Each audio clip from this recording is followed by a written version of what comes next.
there we are. It's recording. It's recording. So welcome everyone. I'm Terry Moore. I'm with the Soup Fine Arts Society. And this is one of our artist talks that we have happening today. Before we get any farther, I would like to, as we begin, respectfully acknowledge the territory of the Sauk First Nation on whose land we gather in celebration of the arts. So I'm hosting today's show, but today's topic or today's presenter is Mary Coakley, and she'll be giving you a little bit more of a detail about what she's going to be talking about. But I would like also to note that this is one of the days when we'd normally be having our seniors tea. So in that thought, I really hope everybody's got a nice cup of tea. I've got mine right here with me. So get ready to sit back and listen to Mary. I will talk about her in a minute, but just to acknowledge the seniors tea event that we normally have on this day. So introducing Mary. Mary is a self-taught photographer. She's learned by observation and investigation, a few courses, some experimentation, and paying attention to those with greater skill. She had a big breakthrough when exploring and photographing India for a year. She returned 27 months later, having explored 13 countries and with a collection of over 90,000 images. So in the process, becoming a photographer all along the way. So Mary loves roaming near and far with her Canon 5D SR in hand. And Mary is struck by the spirit of beauty, colors of nature, and people wherever she goes. I will say Mary's also been a contributor and artist in many of our shows, starting back as far as 2009. So Mary, I think without further ado, I'll just turn it over to you and you can let us know what you're going to talk to us about today.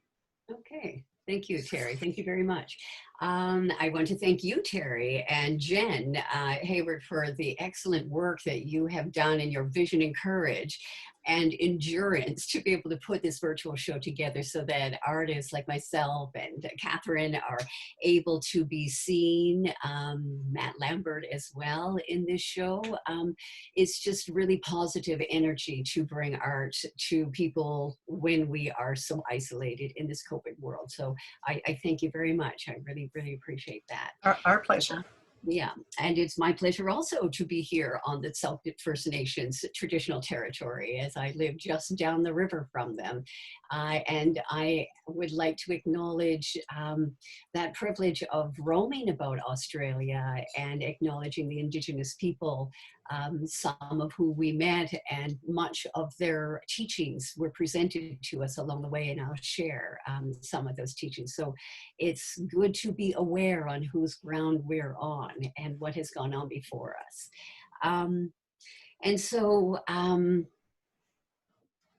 I think I'm ready to begin. I hope that you will enjoy this epic adventure with me. Just wait for a moment while I share the screen and can get this going. Okay. Apparently there's a couple more people also trying to get into the show. So yeah, sure. I don't see anybody sitting and waiting. Okay. Okay. We'll just carry on then. This is the one I want. Share that. Okay. And you should see that going. So can you see that, Mary, on your screen? I can see it. Yeah, for sure. So I'll start it going then. Good. All right, well, welcome to the Great Outback. And this great adventure started in October, perhaps maybe September, if I think back. And Matt and I landed on my cousin's farm, Peter Brown, and he helped us get organized to buy our truck and our camping gear, and his lovely wife, Lynn, and their dog, Rocky, who we totally adored, all three of them. We adored the dog and called our truck Rocky because it also was muscular. And there's Matt Lambert, my fellow companion and friend and brilliant photographer and mentor. And he has 3 pieces in this show, so check him out. We landed first on this salt lake that went for miles and moved on, heading north towards Uluru and stopped at Cooper Pedy. These are the mine shafts for opals, and if you fell in one of them, no one would come and get you. You would be abandoned like this car. This is how we camped in Cooper Pedy, mine town style. It wasn't beautiful, but then we went off road and found the Painted Desert, and it was a stunning landscape.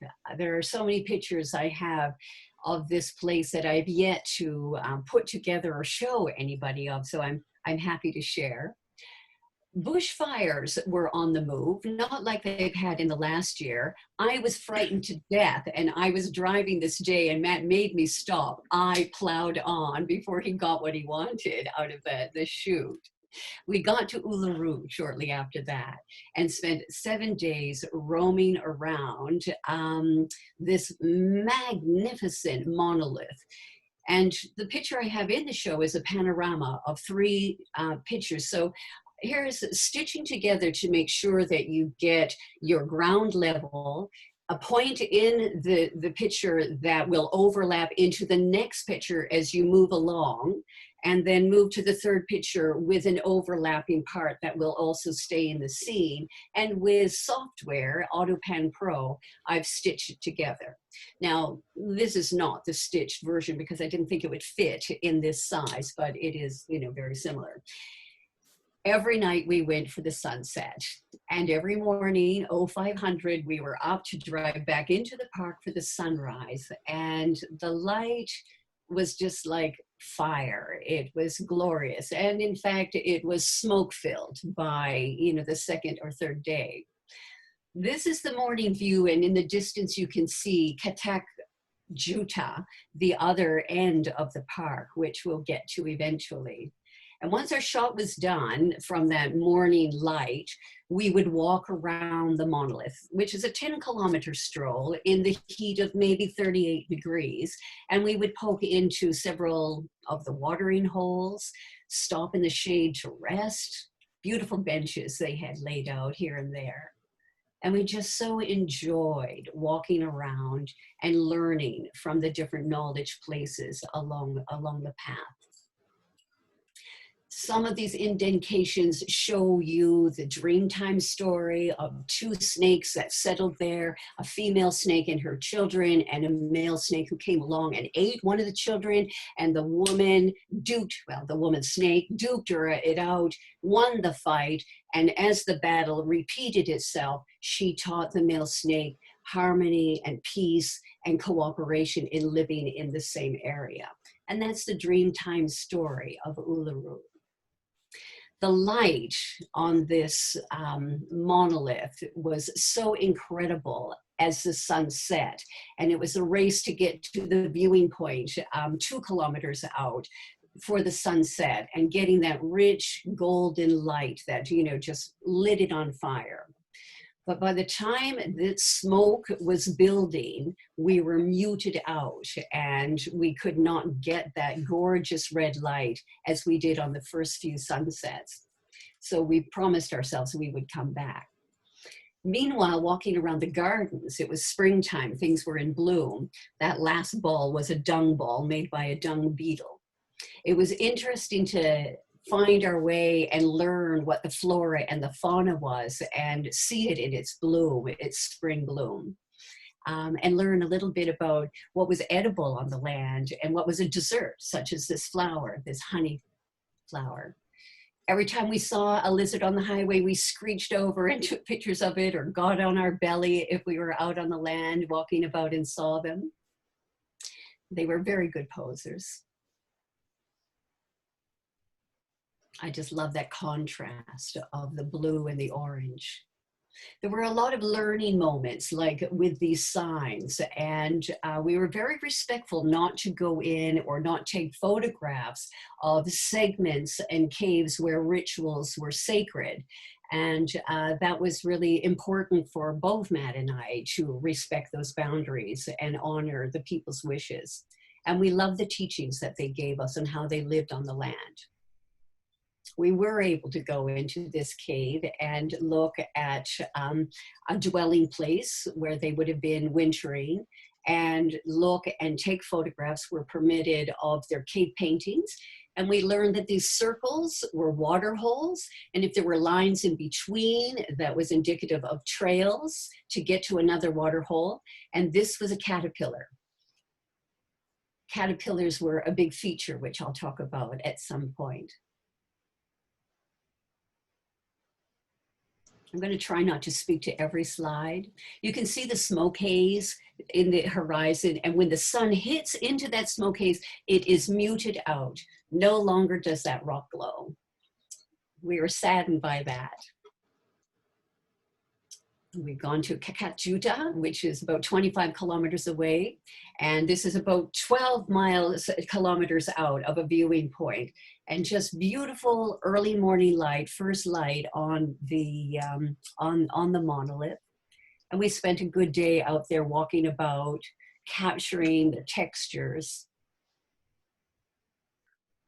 And then we met this fellow, and he was on a long road trip with his dog, and he had crashed, he wiped out on his bike. He and the dog were fine, but the panniers had gotten askew. So Matt, being so capable and helpful, helped him piece it all back together.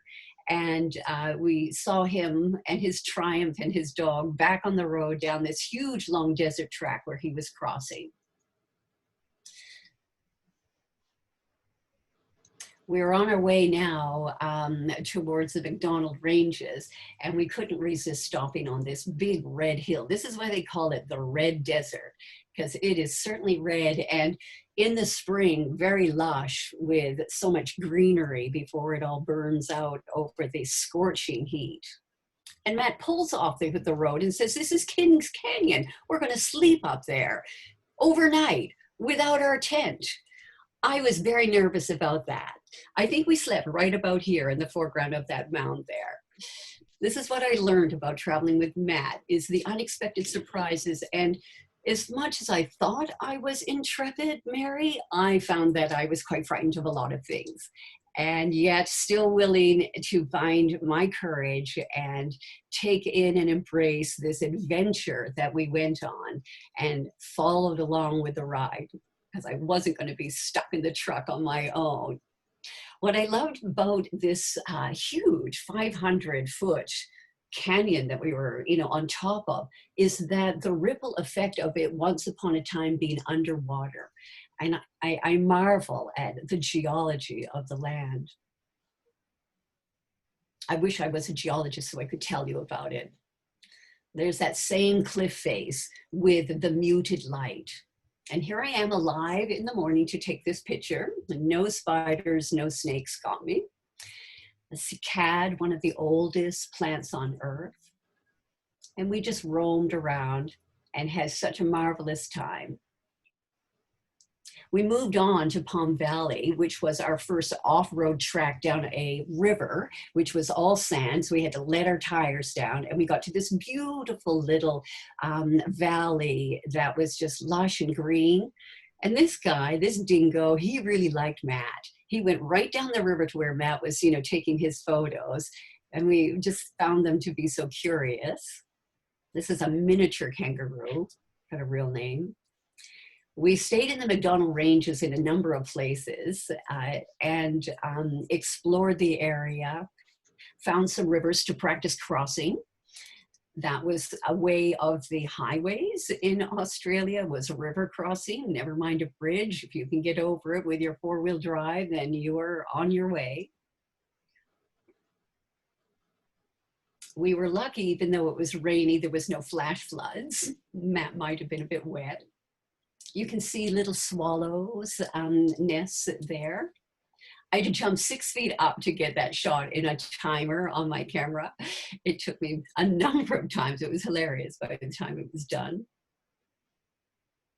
Now you'll note these trees, they are called ghost gum trees.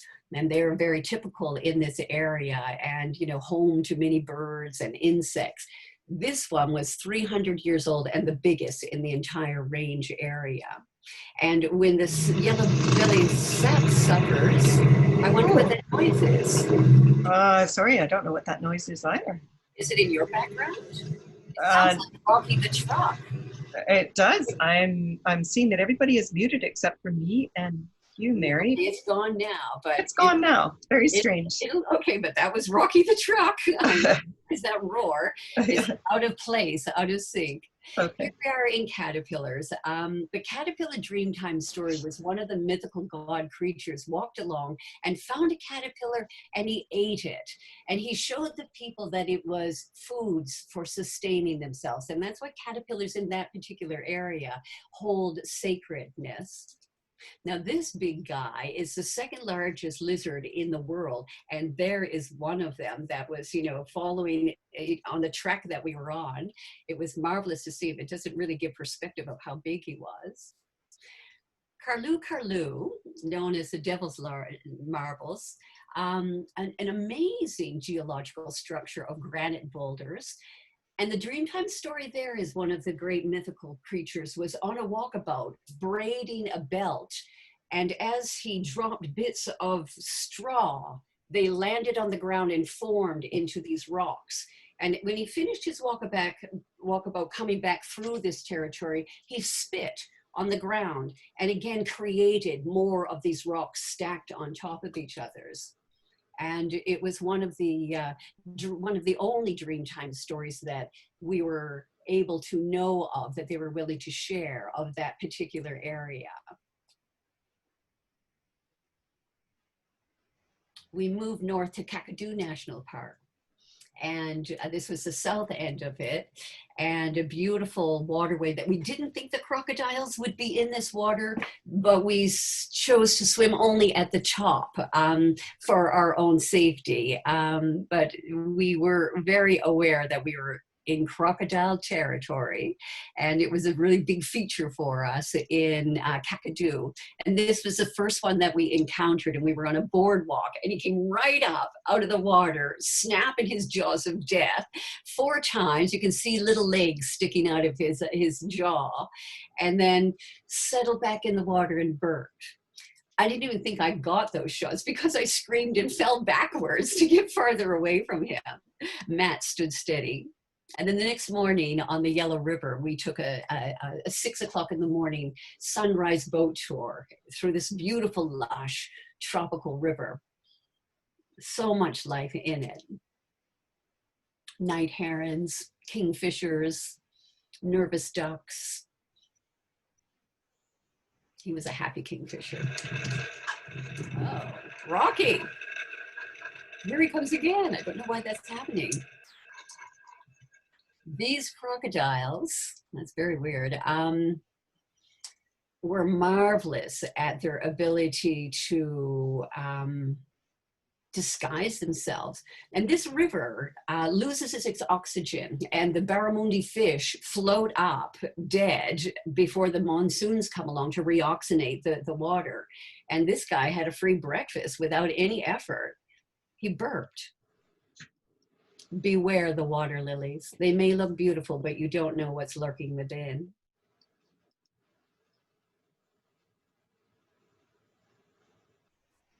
They're masters of disguise, fitting into their watery environment. I really wished I had got a crocodile snake belt, but I thought it would be unethical to walk about in such a hide. More teachings from the people is to get the names right, to not adopt those English names that were given of the territory, but to take on their names of Burungoy and Arangbang. I know I've said them wrong, but it is good to try and practice. In this territory, we were in pre-monsoon weather, so it was starting to get wet and so lush. And in the Dreamtime story here, this snake impression of the snake who landed there called herself the rainbow snake. It was quite an amazing event for that rainbow to join us at that moment. And there were some lovely rock caves here, which we were allowed to photograph. And this is one of the mythical creatures, the father and the mother with their children. You'll see more of. Powerful man and all of their children, and how they've adorned themselves. And these are the lightning people. This arch over their bodies are really quite striking as how the lightning bolts down. And I've loved being aware of that psychic ability of the Aborigine people to be able to serve justice telepathically to others who have done wrong. And the warning was, if you're walking in a territory and seeing that sign, you're where you shouldn't be, and you will be punished by sickness in that particular example. We were wary of that, and we made sure we didn't go where we didn't belong. That, I think, is an alligator. I mean, a crocodile. As much as it's got an unusual face or features. But that's my interpretation. I love that handprint there, a signature.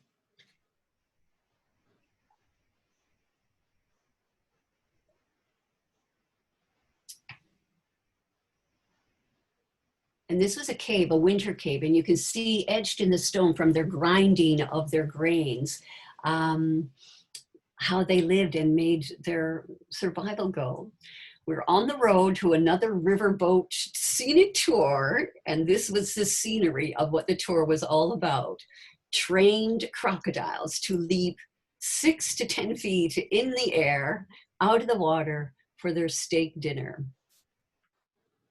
We moved south down to Leachfield National Park, which was a very luscious, tropical, watery place. This was a beautiful place where Matt and I did our quick skinny dip before we could hear the shouts from the top of the cliff. It was very early in the morning. We thought we had the place to ourselves.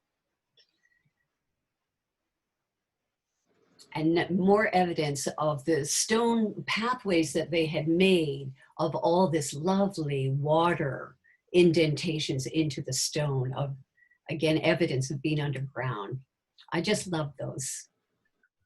This guy was about 5 inches in all of his full spread. He would probably kill you. This guy looked more friendly.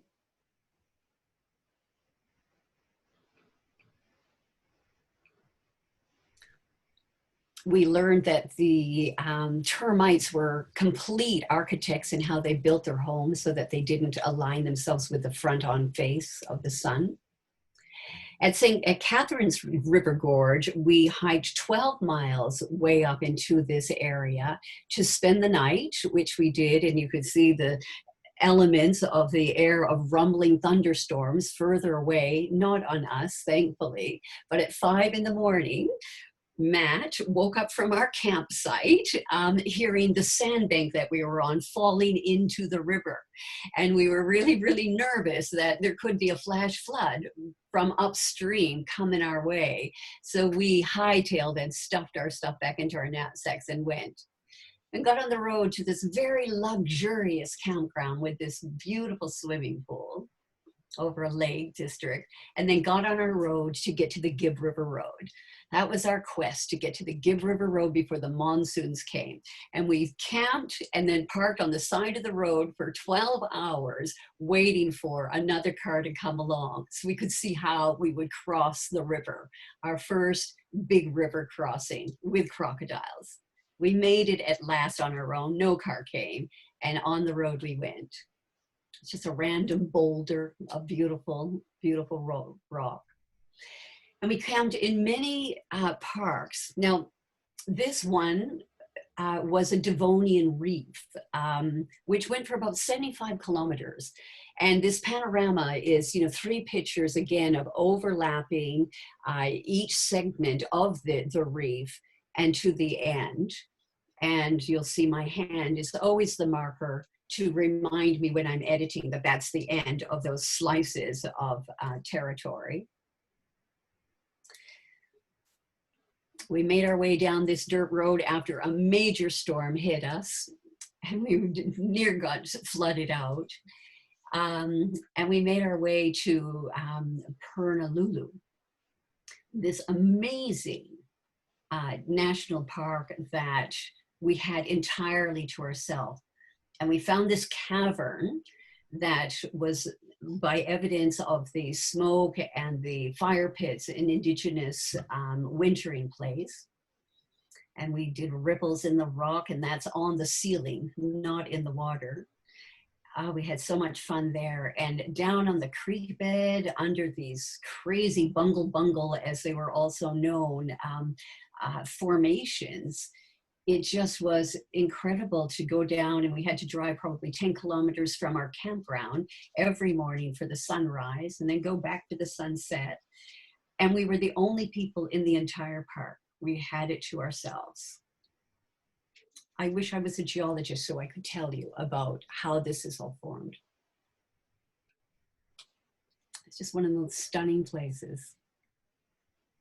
And there's that afterlight when the sun's gone below, that just brings this muted afterglow. And on that red surface, it just brought it to light. And now, you know, a month has passed. There is the rising of the moon.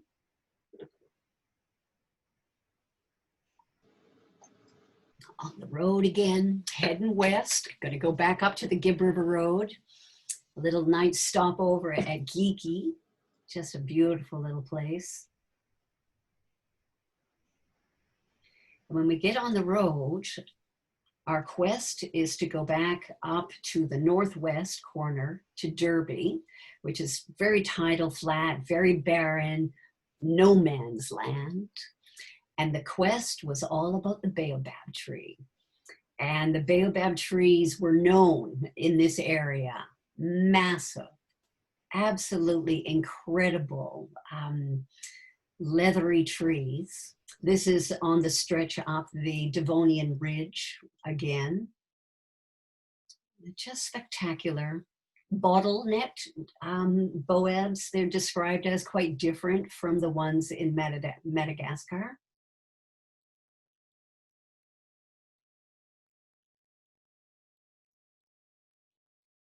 And they're big shells. I don't know if you can see me while I'm talking, but here is one of their seed pods with all their seeds inside. This was known as the picnic tree, no, the supper tree, down on the flats. And our goal was to find the terrain that didn't have all the bush growing up on it. And it was hard to find because there was a lot of lushness going on in the desert. You can see sort of the other young trees coming up around it. You might recognize this from one of my art shows, not the Souk Fine Art Show. One of the stories that we read was this as the prison tree, and the settlers rounding up indigenous people and holding them in there overnight as they walk them 20 miles around the country to take them to jail or for punishment for misdemeanors that they had done. We got on the road and we got to Broome, headed west to the west coast of Australia, a very beautiful laid-back beach town, again with this geography that was eroding down these red cliffs, leaving their markers. And again, that afterglow of sunset. I love things that form into something useful, and I saw that as a perfect sitting rock. The sea turtles were definitely in season for coming in to lay their eggs, and we saw 2 of those. Christmas time at Dampier Peninsula, we went north to the most western northern part of Australia, and it's just stunning to see, you know, water and sky merging together as one. And this was our Christmas shack. Lots of shelter, a little shower, picnic table. This was our morning beach. We had 3 of them, all to ourselves. We were the only people staying in this place for probably the first 4 days. And then by Christmas Eve, other people showed up. This was our swimming beach. Our hut was further down the beach there. I just love the texture and tone of that water. And here's a depth of focus with a long lens, not your f-stop, but the difference between a 150 and a 187 millimeter zoom in to get that ripple effect softened up. This was our shell beach. Many hours of the day were spent playing and arranging with all of these shells. I brought a number of those home with me. Christmas Day, we treated ourselves extremely well, made some kind of nut loaf on the fire for our turkey dinner, tofu nut loaf. And this was our sunset beach. This was our third beach in that area. And again, I don't know, I'm not saying these are beautiful pictures. The light, I actually became stumped by that light of the sunset going down and muting out those red tones. What did I do with that beach? I loved the geology of the broken down, the geometry of how these stones came out in huge 3-foot thick slabs. I thought that was quite stunning. It was an art form in its layout in itself.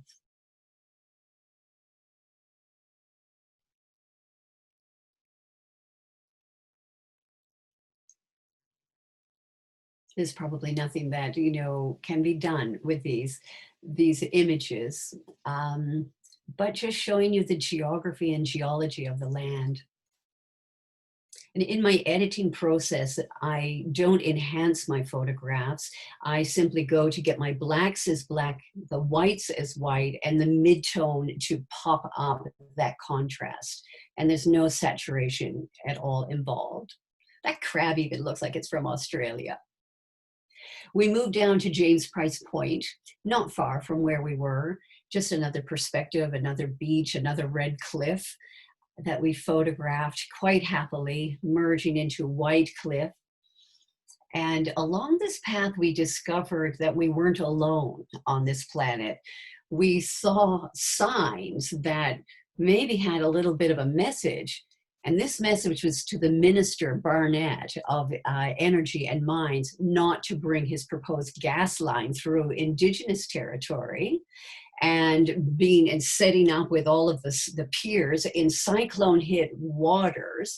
And the Indigenous people set up a camp at Walmadan and had stood there for over 2 years fighting that cause. And they were harassed, they were terrorized, they were brutalized by the mining people, and they won their fight. We got on the road to go back to Baobab country, and I just thought that sign tells you a little bit about the drinking culture of Australia. Matt didn't think that we had found enough of the baobabs, didn't get the shot. So we went back happily. It was only 200 or 300 kilometers. What's that when you're traveling for 21,000 kilometers? And we found more. We explored the territory. The locals told us where we could really go to find them. And we found these graveyards of great old vehicles. And the sunset, just, you know, a lovely place to be. And Matt taught me at this baobab how to paint light in the dark. And this is pitch dark. You can see the stars, but it's a really long 60-second exposure. And then to calculate painting the leaves on the trees. And there you can see his behind the thing with the swiggle of light. Then we went into the picture, and then he painted the light on us.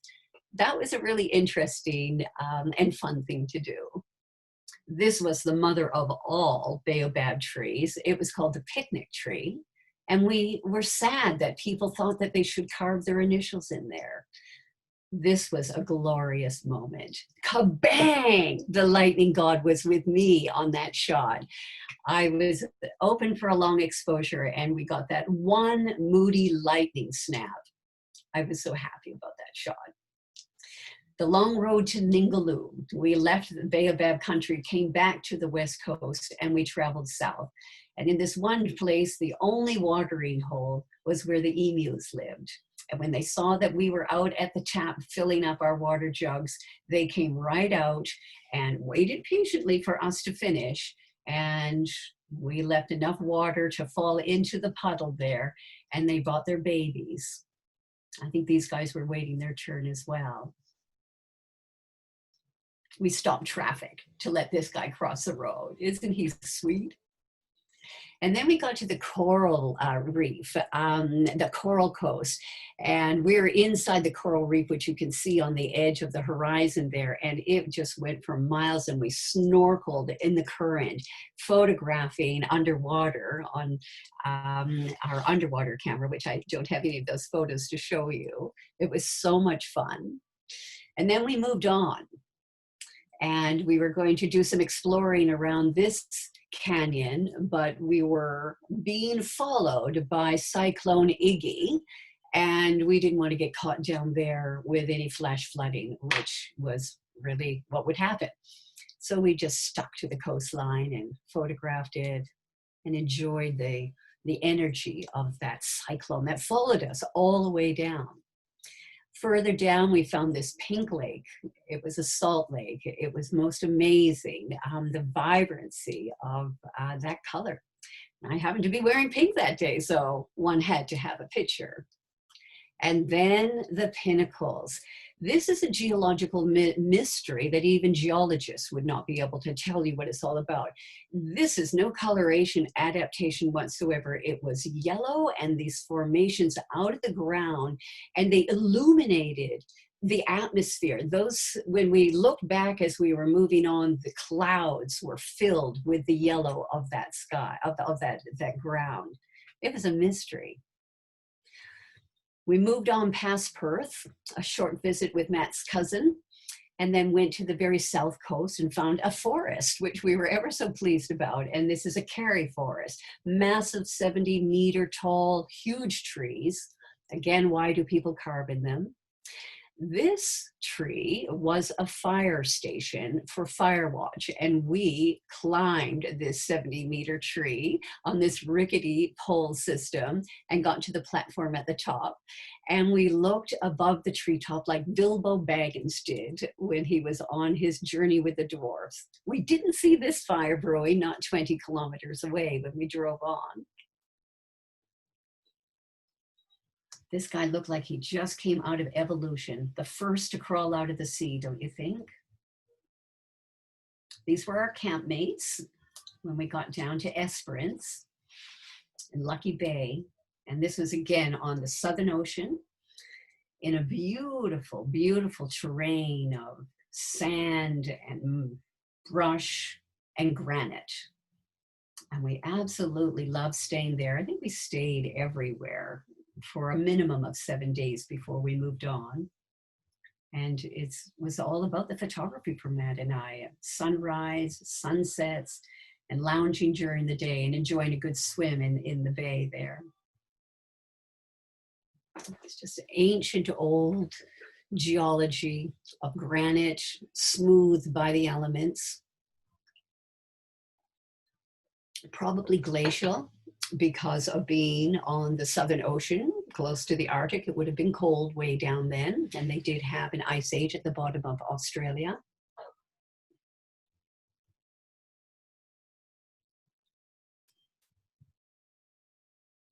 There's Matt. And then we were on our way to the biggest off-road trek that we had done on the sandy coastline of the Southern Ocean. Never mind the Nullarbor. You've all heard about being stuck on the Nullarbor. This is being stuck on the outback. Cue Rocky. That's what we heard earlier. And we should be hearing him now. Funny about that. But we went down this track for a full day to get to our campground number one, and then spent the next day on the same track with salt lakes, trying to get onto the beach for smooth driving, which we finally did. And we could see this white horizon, and we knew there was going to be a cliff that we were going to have to climb up out of. And we thought this was the cliff, but no, it was this incredible, huge, sand dune that was at least 50 meters high or more, and it went for 20 kilometers, and it was stunningly beautiful. And we just pulled off the beach and we camped there, and it was our playground for the next 2 days of climbing. I couldn't climb to the top. The wind was howling so hard, I thought I would blow over. You can see the amount of sand that is moving into every crevice of our body and cameras, I might add. and just being able to witness the transformation of light. More learning how to do the light painting. And I'm not going to lie, Matt Lambert, this is your picture and it got stuck in my collection, but I thought I'd show it off. This one is mine. Morning light on the sand dunes. And you'll see that my images tend to be very kind of yellowy and warm. This is Matt's image, and you can see how bright and white it is. And that's all about your white balance. And I typically use a warm white balance, especially on that camera, the 5D Mach 2. I can't get away with it with my 5D SR. It's too brilliant. This is the conveyor belt road. We had to go way up this cliff and then look back and see what we saw. And look, down at the bottom is Matt's hat. We had to drive all the way back down to the ocean and climb back up again. And another day trip to get up to the Nullarbor. And Matt pulls off and says, we're going to cross the desert for the shortcut to Uluru. Another of my terror attacks. And we found a good trek through that desert, and it was a great shortcut, and I'm all about the crow flies. And we got back and we got that sunset. There it was, golden and red and rich, crisp sunrise. We thought that we were in for, what we couldn't get because of that smoke. And after that shoot and the sunrise, I went to the washroom and there was this caterpillar train. Who could imagine 12 feet of caterpillars rolling together, nose to bum, and even Matt would try and stop one of them, and the front one would back up to find where they were. So cool. Well, sunset didn't turn out to be a sunny thing after all. Check this storm. Cyclone Heidi came blowing in out of the north from Darwin and just totally socked us in for 3 days in this glorious rainstorm. And it just soaked the monolith. It showed you how it was shaped, how its erosion was formed by the water pathways. And I think we were so lucky to have had this cyclone show a different element of the rock.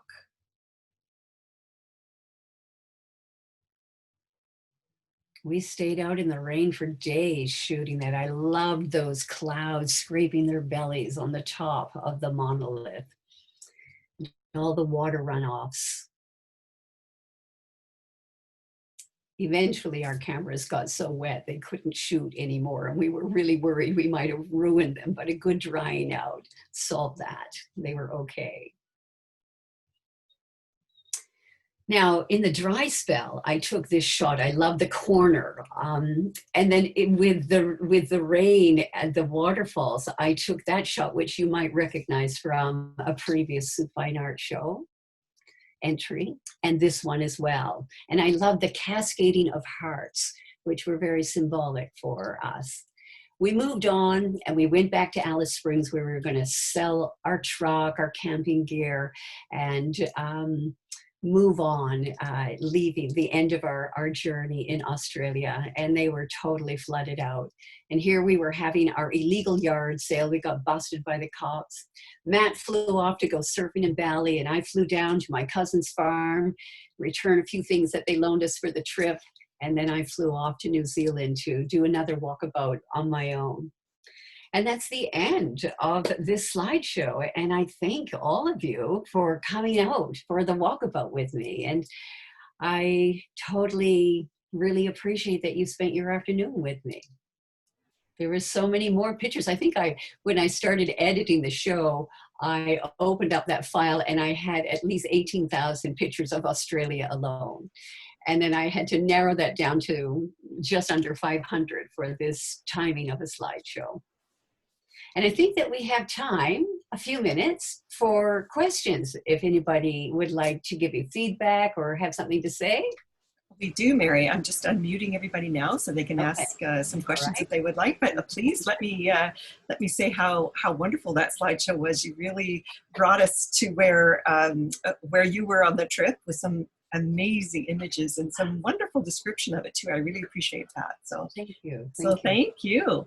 I'm just seeing that I'm having trouble unmuting. So maybe if you could unmute yourselves. That might work best. Let me see if I can do another couple here. So maybe it's just taking a few minutes. Oh, there we go. Does anybody have any questions for Mary? If you'd like to pop your hand up, I'll see if I can. Mary Wolf, I see your hand up. So go ahead. Mary, is there one teaching that you learn from the Aboriginal Indigenous people that you bring home with you that will inform how you live here? That's a really good question, Mary. And how will I answer that? Yes, I think before I left, I was quite privileged in the work that I did to work with First Nations communities here in Southern Vancouver Island. And that taught me about Indigenous culture and respect for the people. And it opened my eyes to the lack of Canadian education that I and most of us did not receive about the harshness of colonial rule and what has been done to Indigenous people. And so when I went to Australia, I was very aware and sensitive of that. And I actually really had a great wish that I might have been able to have time with getting to know the people on a personal level. But that was not really the nature of our journey. You'd have to spend a number of months in the same community. And what I found is that there were many of those markers that, especially in Western Australia, Northwestern Australia, when we were at the Devonian Reef, there was one marker that just struck my heart, and it was so honest in the truth story of how the Indigenous people welcomed the settlers who came to take vast hectares of land for their ranching. And the Indigenous people welcomed them. They showed them the ways, the lay of the land.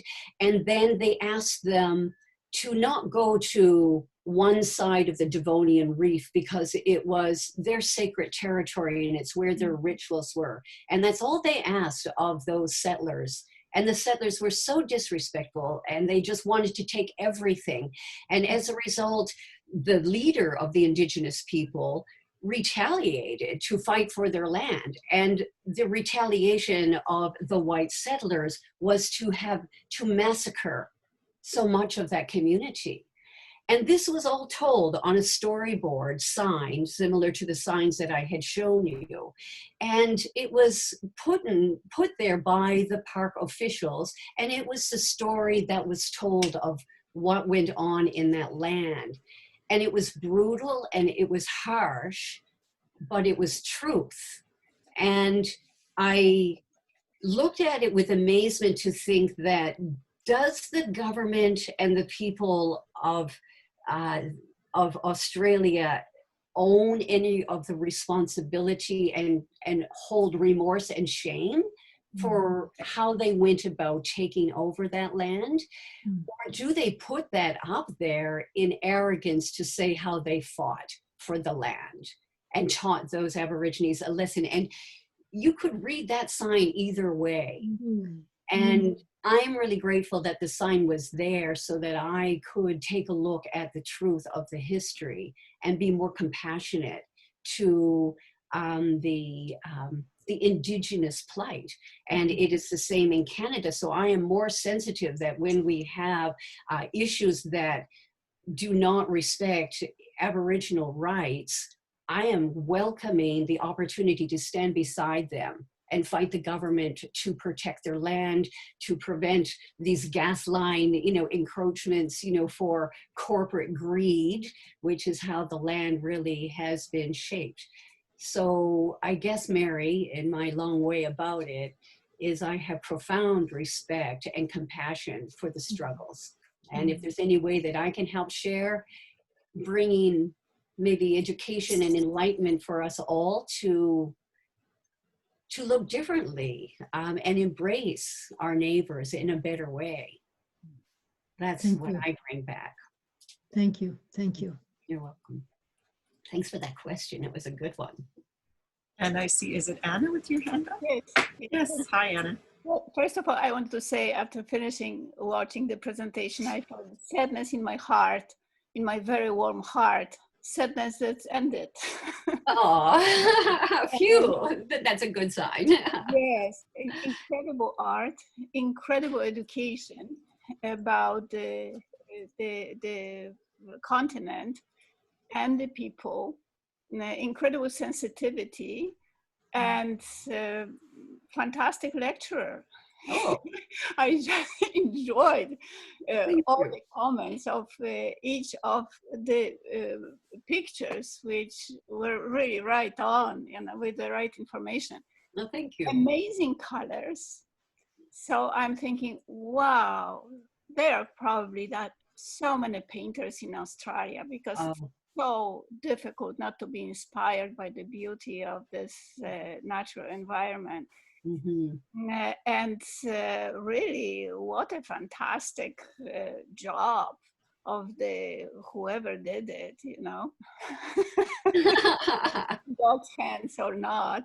And how different it is than different landscapes of different continents. So fascinating, like, for example, to compare these amazing rocks, which look like paper sanded, basically, like bodies of huge animals. Yes, there's incredible biological structures, basically, in comparison with, let's say, Chinese spiky. True, we had the limestone on Yangshu. Completely different. So it brought to my mind also the reflections over lands and ancient culture and ancient geology and continents which disappeared, actually, which we cannot see anymore, but we know that they existed, and artifacts deep in the water showing us about magnificent structure of these cultures which existed. I am always fascinated by what was happening in the mind and hearts of the civilizations which has passed. And Australian Aboriginals are very fascinating for this reason. Very much so. Yeah, and I read a few books about their incredible abilities.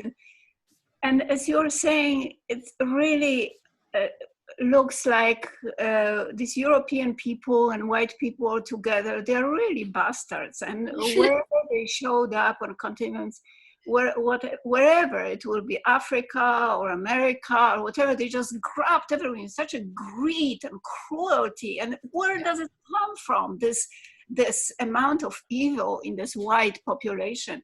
I don't know. It's amazing. So we have to be aware of it and really treat with grace the roots where we came from, because the roots weren't like that. So that's fascinating. Also, what you mentioned at some point, that they had the telepathic power of prosecuting the trespassers. So yes, that's true. We have amazing abilities which we don't even know as a human race. And of course, these Aboriginals, they manage somehow to survive bits, and to carry on bits and pieces, probably for longer than we ever did. These abilities of telepathic communication, which for us is like mambo jumbo woo-woo. But if we look at animals, they connect telepathically, not only in between themselves, but with people. They read our minds, they know, they predict the weather. So that's not that far-fetched, but but we have to get rid of our digital limited thinking. And this is what I picked up from your presentation. Wow, we are at the roots of creation. We are, yeah. We are where life really is, and how far it is from, and the fires which happened recently in Australia. I was thinking, yeah. well, there is the condemnation of what you were saying, what Yeah. was happening there. Yeah. So, So. yeah, beautiful, beautiful presentation. Lots of learning there. Amazing pictures, just mind-blowing pictures. Never thought it's possible. And so much fun you guys had. We did. We both did. It was amazing. What an adventure. Yeah. Mm-hmm. I'm glad you enjoyed that, Anna. That's wonderful. Yeah. We do have one note here from Isla. It looks like she had to leave, but she said, "Thank you, Mary. I thoroughly enjoyed this." Oh, good. Thank you, Isla. Does anyone else have any comments or before we wrap up today? I just had one about the rock or cave art and whether you thought they were modern, ancient, or whether they were all done during the same time, or whether you know. Well, I do know a little bit, Catherine. Thank you for asking that. You could see, particularly in the Uluru pictures, that there was definitely overlaps, layers of, more newer painting onto another.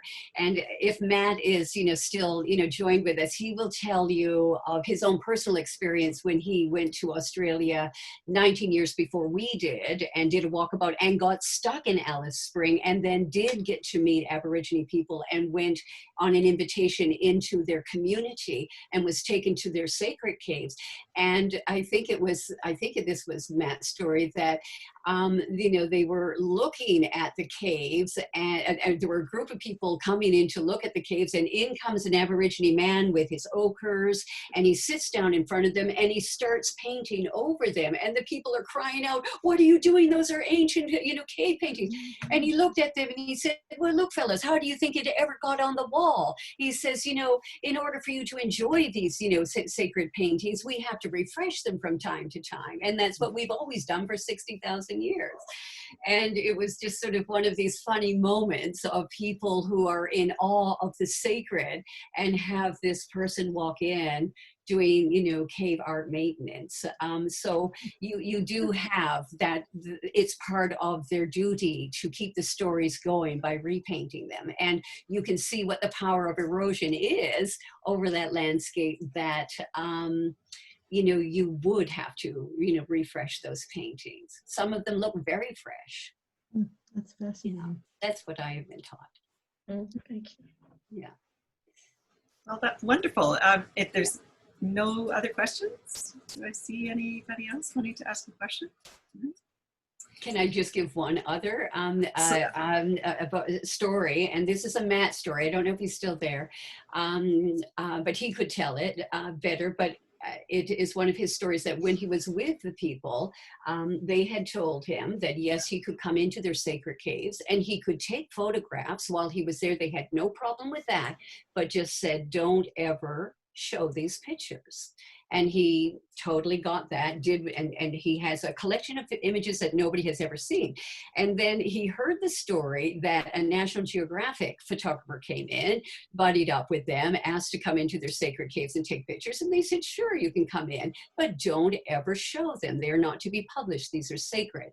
And sure, no problem, mate. And took his pictures, went back to National Geographic headquarters and produced them. And the next thing you know, they were in a National Geographic magazine. But he never heard anything immediately about that. But he came back to Australia 15 years later, went to see the people again and say, hey, remember me? I'd love to come back and take some pictures of you. I'm doing a follow-up story. And they said, yeah, we remember you very well. And we remember you not just disrespecting us. And they speared him in the leg as retribution for him not respecting their wishes. So again, and that is the simplicity of the retribution process.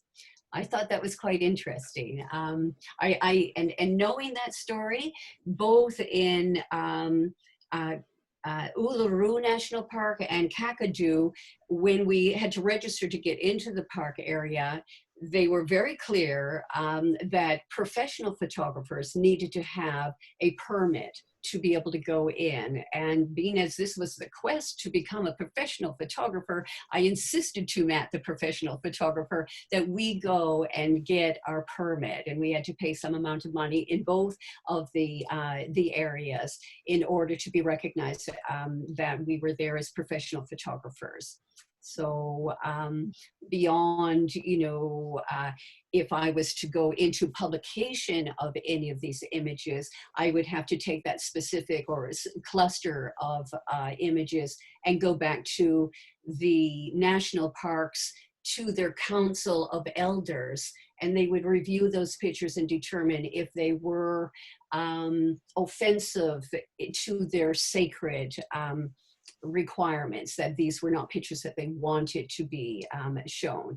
So that is, you know, something that if I was really to explore and do a book, for example, of Australia, then I would do a check-in with them about the images that I wanted to publish. And that, Mary, goes back to that respect of honoring what the people's wishes were. Fascinating, really fascinating. All right, well, thank you again, Mary. That was a really fascinating look, a really beautiful and rich, luscious look at your journey, and no question that you're a professional photographer at all, ever. No, those were really truly beautiful images, so thank you for sharing them and for sharing your stories. To everybody else, thank you for staying with us while we went through this journey with Mary. I will point out we've got 2 more talks coming up. One is tomorrow with Bill Jameson, and he does architectural glass. So he's talking about his whole process of making large scale art glass pieces that are used in doors and windows and things like that. And then on Saturday, we have Weaving Art from Nature. And I'm sorry, I've forgotten the name of the person who is giving that talk, but it is on our site. And it's one of the artists who's in the show. I should look right now and find out. Oh, and Jen's madly on the side. You're writing me the name. Thank you. It's Lydia Miller. And Lydia has some large scale pieces that she's woven with using what she's found in nature. So she's going to be talking about that on Saturday. So we really love to have as many people come along and listen to that as well. But thank you, everyone, for your attention and for your patience as we get through these things today, and for being such a wonderful audience for Mary. So thank you very much, and thank you, everybody. We'll talk to you again soon.